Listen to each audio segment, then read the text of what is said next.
Men Toshkentda qor yo'q, tog'ga ketgim kelyapti, qor o'ynab. Mashina yo'q-ku.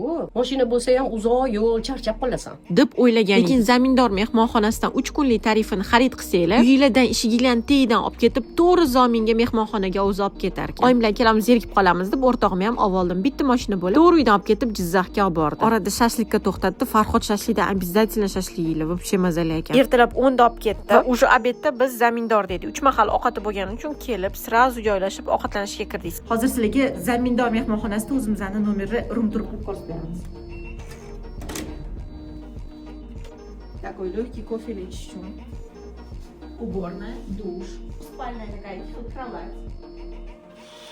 Albatta shunaqa chiroyli balkon. Bu manzara, toza havo, davleniya astmasi borlar ham sразу tuzalib ketadi. Zominga o'zi aynan tuzalish uchun borishadi hamma. 3 kun va 2 tun Zominda qolamiz. Shu chiroyli nomer, 3 mahal ovqat, na основе шведского стола, spa, turetskiy hammam, banya, basseyn, 1 soat xohlagan turdagi massaj, 3 kun unutilmas dam. Bu hammasi bir kishi uchun 3 million 600. Uyingizdan olib ketib, uyingizga qaytarib o'zi olib borib qo'yadi. Chetga chiqishga qiynaladigan bu jonlar uchun jo'natadigan idealniy joy. Toza tog'i havosi, 3 mahal ovqat, xohlasa tepada zamin mostiga tushib, kanatdan uchib yoki menga o'xshab sakrashi ham mumkin. Nima deb o'ylaysizlar? Narxi damiga arziydimi? Tezroq zamindorga joy bron qilmoqchi bo'lsanglar, shapka profilda ssilkadan zaifga qoldirsanglar bo'ladi.